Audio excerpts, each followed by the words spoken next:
Hi అండి అందరికీ, welcome to our channel. ఈరోజు ఇంకో కొత్త రెసిపీ చేస్తున్నాను. ఈరోజు మనం చేసే రెసిపీ పేరు వచ్చేసి పరాటా అండి. అది ఎలా తయారు చేద్దో ఇప్పుడు చూద్దాం. సో ఇప్పుడు నేనైతే మన ఇంట్లో ఎంతమందో అంత సరిపోయే క్వాంటిటీ తీసుకున్నాను.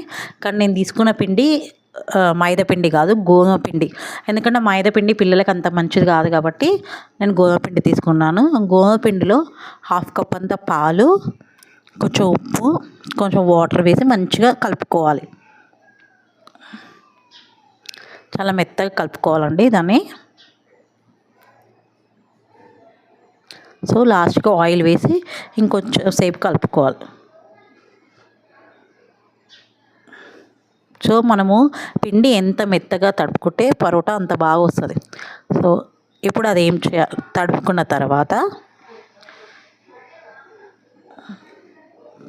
తర్వాత ఒక 15 మినిట్స్ నానబెట్టుకోవాలి. నానబెట్టుకున్న తర్వాత మనం చపాతీ చేయాలి.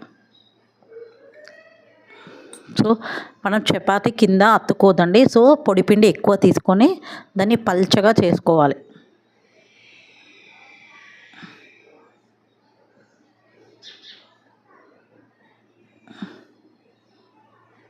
పల్చగా చేసుకోవాలి. సో మనకి కింద అతుక్కోదు దానికి. ఇప్పుడు మొత్తం మంచిగా ఆయిల్ అప్లై చేయాలి కంప్లీట్గా. మీకు కావాలంటే నెయ్యి ఉంటే నెయ్యి కూడా అప్లై చేసుకోవచ్చు. ప్రజెంట్ మా ఇంట్లో నెయ్యి లేదు కాబట్టి ఆయిల్ అప్లై చేస్తున్నాను.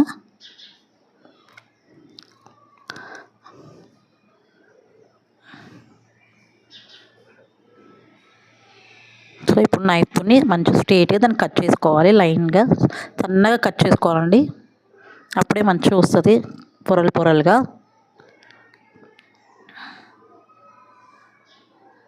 ఇప్పుడు దాన్ని మంచిగా రోల్ చేయాలండి. రోల్ చేసేటప్పుడు మాత్రం చాలా జాగ్రత్తగా రోల్ చేయాలి, కింద అతుక్కోకుండా. సో అందుకే మనం పొడి ఎక్కువ తీసుకోవాలి చపాతీ పిండి జరిపేటప్పుడు. సో ఇక్కడ సైడ్ రోల్ చేయాలి, అక్కడ సైడ్ రోల్ చేసుకోవాలి.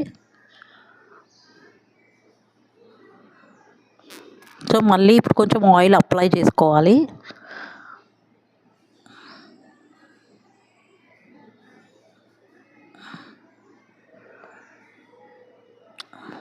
చేసుకొని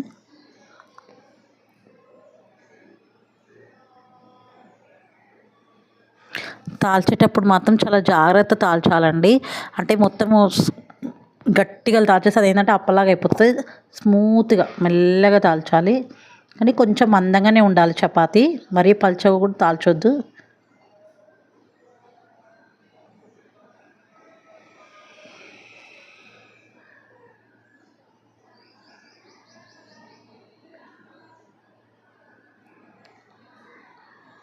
ఒక సైడ్ కాలిన తర్వాత మళ్ళీ మనం మంచిగా ఆయిల్ అప్లై చేసుకోవాలండి.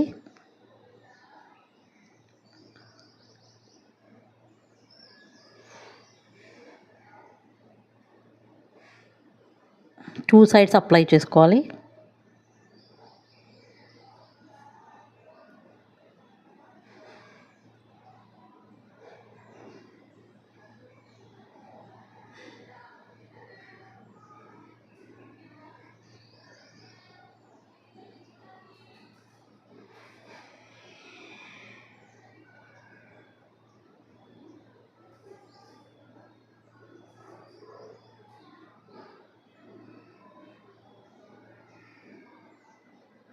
ఇలా చేసుకోవడం వల్ల మైదాపిండి ఎక్కువ మైదాపిండితోనే పరోటాలు చేసుకుంటాడు.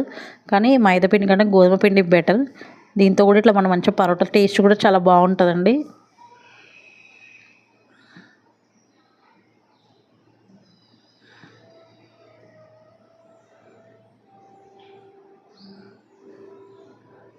సో మళ్ళీ దింపేశాక అట్లా మొత్తం ఇలా ప్రెస్ చేసుకోవాలి. సో మనకు పరోటాలాగా వస్తుంది. చూడండి ఎంత బాగా వచ్చిందో. సో వేడిగా పరోటాలు అయితే అయిపోయినాయండి. ఇప్పుడు మనం పరోటా ఎలా చేసామో చూసాం కదా. నేను ఎలా చూపించానో మీరు కూడా ఇంట్లో అలానే ట్రై చేయండి. ట్రై చేసి ఎలా వచ్చిందో పరోటా నాకు కామెంట్ బాక్స్లో పెట్టండి. అలానే మన వీడియోని లైక్ చేయండి, షేర్ చేయండి, సబ్స్క్రైబ్ చేయండి. మళ్ళీ రేపు ఇంకొక వీడియోతో మేము ముందుకు వస్తాం. బాయ్ అండి అందరికీ.